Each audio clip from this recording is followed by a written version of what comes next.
I'm Fitz, and this is my top 10 Royal Rumble moments. Now, at number 10, I'm going to go for the Too Cool, take a minute to all get a vibe, and then Rikishi throws them both out. Like, sorry guys, it's the Rumble. Joke is, he didn't have to even throw them out. He could have just vibed, waited for the next entrance and whatever. But yeah, bit ruthless. Probably elevated the spot that little bit extra to make it onto this kind of list. Number 9, I'm gonna go with the Jerry Lawler quick elimination. Now I know there was quick eliminations beforehand. I think the Warlord was really quick, and after that we had like Santino and stuff. But for me, the funniest was Lawler coming off commentary, really boastful, big, full of himself, typical Lawler. Gets in the ring, gets smacked twice. I think it's twice by Hart, and he goes straight over the top rope, back on commentary, and forgets that he was even in the match. Which, yeah, chef's kiss. It just elevated it that little bit more. Like I say, well worthy of being on this list just for the extra work afterwards on commentary. Number 8, essentially insert any Kofi spot here. Like them Kofi spots, you could make a list of Kofi spots at this point, because I know they've obviously let Naomi start doing a few Kofi spots as well. So yeah, insert any Kofi spot there. They're all the same kind of theme. Some are better than others, but yeah, they're all up there. Number 7, for me, AJ Styles' debut, just because it was so shocking. Like, yeah, there was rumors before it happened, there was internet talk and whatnot, but until it actually happens in WWE, you don't take it for granted. And when that actually happened, that was one of them moments where I was like really like lost for words. Yeah, number 7, AJ's debut. Number 6, I'm gonna go with Socko versus Cobra. Now, yes, it's very silly.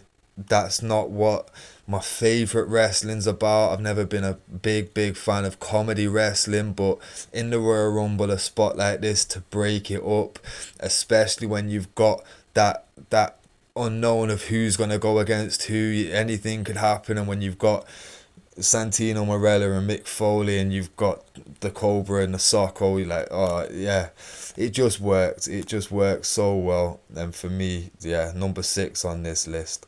Number 5, it shouldn't even be a thing, but because of the botch at the end between Batista and Cena, Vince McMahon's knees, and knowing the backstory of what happened and why he sat there just shouting at people is hilarious to me. Especially now we know that he wasn't just playing a heel, he was really a bad guy.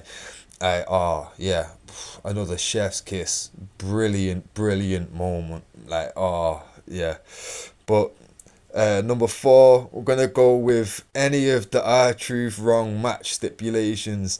Uh, the bringing the ladder in, climbing all the way up, and yeah, like some great in the hot tag. Like, he's had some really good ones. I swear I've even seen him go for a pin in the match before, which yeah, commitment to the bit. It's number 4. Again, I'm not the biggest fan of comedy wrestling, but you've got to understand. Like, I would prefer R-Truth to be the serious R-Truth, but that's not what WWE are ever gonna do with him. You've got to appreciate him for what he is, and he makes the funny stuff really funny. So yeah. Um, Number 3, I'm gonna go with the Hurricane Chokeslam again. A jokey moment, but it didn't get its execution of the full joke. It took it back serious, and he actually got snapped back to reality kind of thing. So yeah, like the Hurricane where he's got Triple H and Stone Cold ready for the double choke slam, and then they both just look at each other and look back at him. Like, yeah, that quality moment. Number 2, the 98 Royal Rumble where we saw the 3 faces of Foley. Like, that was absolutely brilliant, the way that he executed it. And the fact that I think it was his son, he told a story, Mick Foley told a story where he says something about his son was like, so you was in the match 3 times in 1 year. And he's like, yeah, yeah. And you lost all 3 times.